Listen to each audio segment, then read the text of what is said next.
શરૂઆત છે ભાઈ, આ તો કઈ નથી. આ ખાલી તમે અહીંયા એને જયારે એક્સપિરિયન્સ કરશો ને, દિમાગ હિલ જાયેગા. હું તો કહું, જે પોતાના બંગલા બનાવતા હોય, હોટલ બનાવતા હોય, હોસ્પિટલ કે પોતાની ઓફિસ બનાવતા હોય, એને એક વાર તો અહીંયા આવવું જ જોઈએ અને જોવું જોઈએ કે ભાઈ અહીંયા ફર્નિચર આખું કમ્પ્લીટ રેડી જ રાખે. અહીંયા ફર્નિચર ને અહીંયા બેડરૂમ, કિચન, તમે જે કહેશો આખું રેડી જ હોય. માપ લઈને આવો ને બધું લઈ જાઓ, એકથી એક વેરાયટી.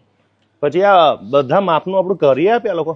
સાહેબ બધું રાખોની પોતાની આ બધા ફેક્ટરી આઉટલેટ છે. ઓકે ભાઈ, આ લોકોનું કલેક્શન એટલે યાર આમ મગજ બંધ થઈ જાય. જો વુડન એલ્યુમિનિયમ છે.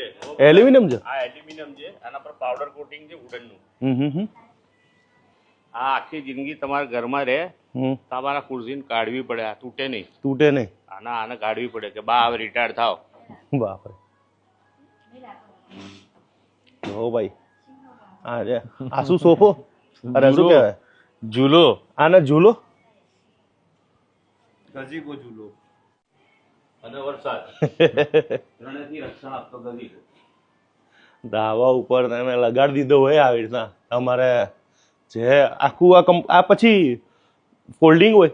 હા, ઘરે આપણા બધું ફિટ થઈ જાય. એનું ડ્રોઈંગ આવ્યું હોય. હા, સ્ટેપ 1, સ્ટેપ 2, સ્ટેપ 3 એ પ્રમાણે ડ્રોઈંગ હોય. બરાબર. એ પ્રમાણે એસેમ્બલી કરી દેવાની. અને પછી ઘરે આખું ફિટ થઈ જાય. હા, બીજા પોકેટમાં બીજું સેગમેન્ટ હોય, ત્રીજા પોકેટમાં ત્રીજું સેગમેન્ટ હોય. એટલે એ લોકોના ગામ વાઇઝ, સિટી વાઇઝ એ લોકોએ જુદા જુદા સેગમેન્ટ બનાવ્યા છે. જે એન્શિયન્ટ ટાઈમમાં આપણે ત્યાં હતું કે જેવી રીતે અમદાવાદમાં ચોખા બજાર, રેવડી બજાર, કાપડ બજાર, એવી રીતે આપણે બી જેમ બજાર હતા ને બધા જુદા જુદા, ત્યાં બધું આ જ મળે.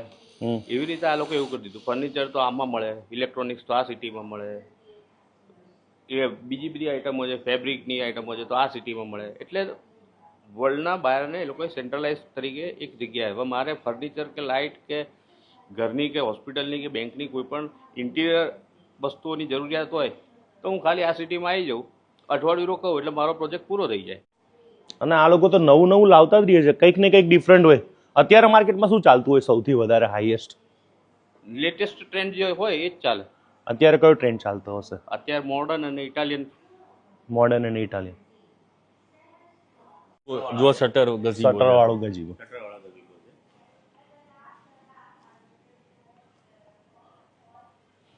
ઘરની અંદર તમારે કયું ફર્નિચર, કયું શું કરવું છે, બધું જ ડિટેલ્સ વાઇઝ તમને અહીંયા આપી દીધું છે.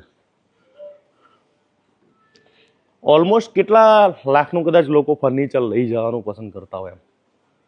દરેકના પોતપોતાના બજેટ હોય છે. 10 લાખ, 15 લાખ, 20 લાખ, 50 લાખ, કરોડ, 1.5 કરોડ, ડિપેન્ડ્સ કયા પ્રોજેક્ટ.